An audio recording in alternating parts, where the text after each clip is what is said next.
Yeah.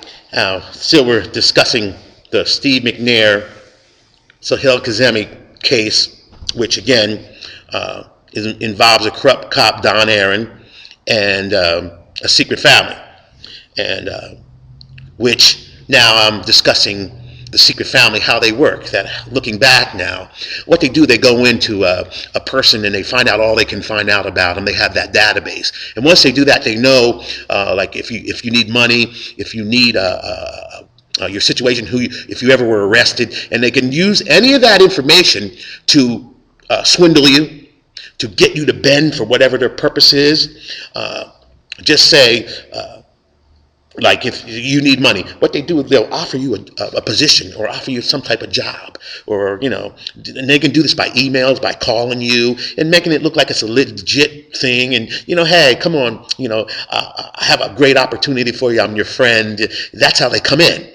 And what you don't realize is what they're actually doing is they're infiltrating your life to get you to join them and to give you like they're helping you out, and they're really setting you up to use you to do illegal activities with their organization or their secret families. That's how they do it. And like I said, they can use any way. They can go into your emails, read all your emails. They know your weaknesses. They know if you were ever convicted of a crime. They know if you were doing something illegal. They can use that for leverage to get you to join.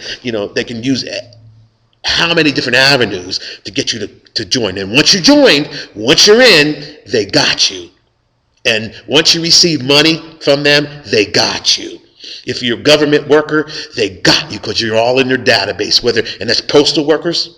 If you were a contractor and you did any contract work for the government, they got you as a contractor. There's many of them with utility trucks that will follow you that are contractors. You find that. You know what I'm saying? So this is very common too. They use anybody they want. They can use a family, a male and female with kids that can be walking along, and they're part of them. You don't even know them. They look like a regular family. You know what I'm saying? Any nationality they can use. They'll use this for their purpose and their work, whichever they want to do. And like I said, it's very important to know that this somebody in government is illegally using information and databases somewhere in Washington, D.C. They know because the FBI is aware of it. They're aware, and I know that they know who when they track everything, where this is coming from. And I'm saying to you that it's very, very important to know that as citizens of this country, that this type of activity still does go on. And it shouldn't be a shock to some. It should not be a shock to some, because if you notice that in the Bible it talks about 666, the mark of the beast, right? And what this is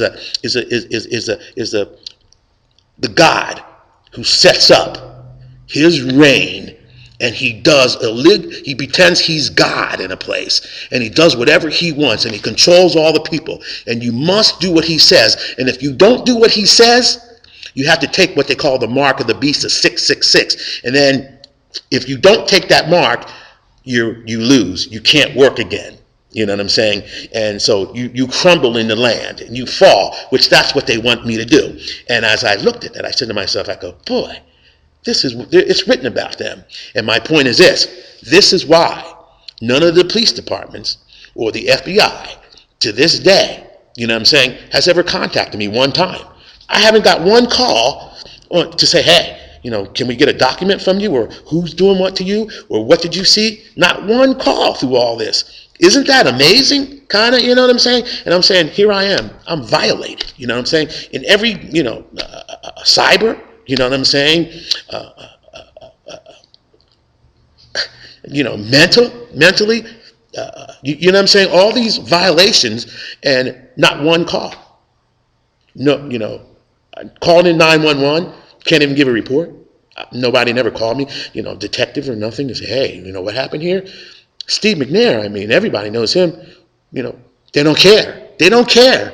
They do not care, right? Because it's a major cover-up, and they know that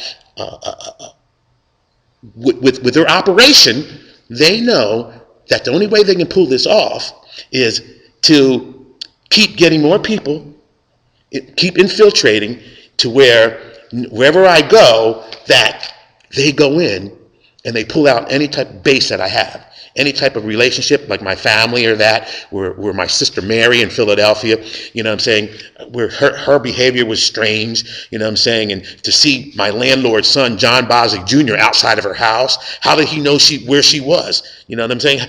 How did he know where I was? Strange behavior like that. Now, she had to have, I believe she had communications with whoever's running this secret family, and with John Bosley, you know what I'm saying? You better believe it. To see that, how they infiltrate like that, and she listened to them.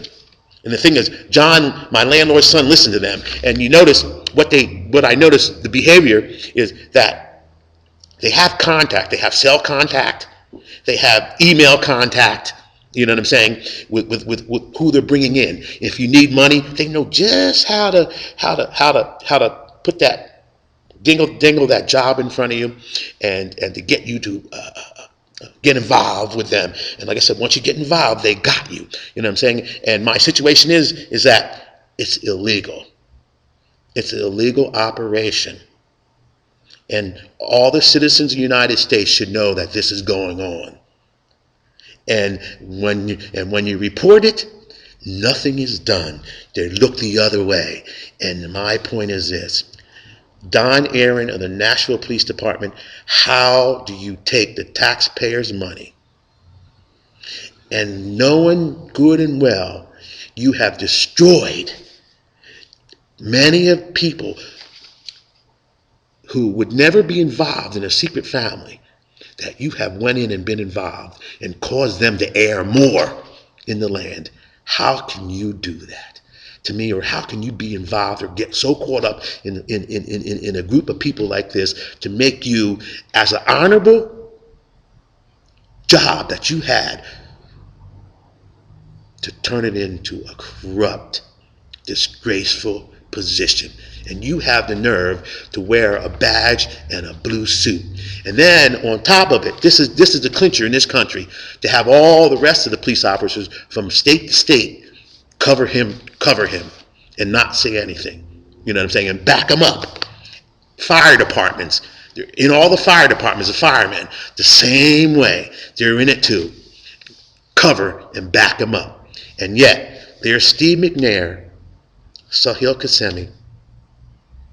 There they are with families, and they know in their heart that Sahil never did that to Steve. And knowing Steve McNair's family, mother and children, have to live with that information out of the lies and the lies and the lies and the lies and the more lies about their dad. Imagine that in this country. To me, the next is a prayer that I'm going to pray to the Lord for all of us. Stay tuned.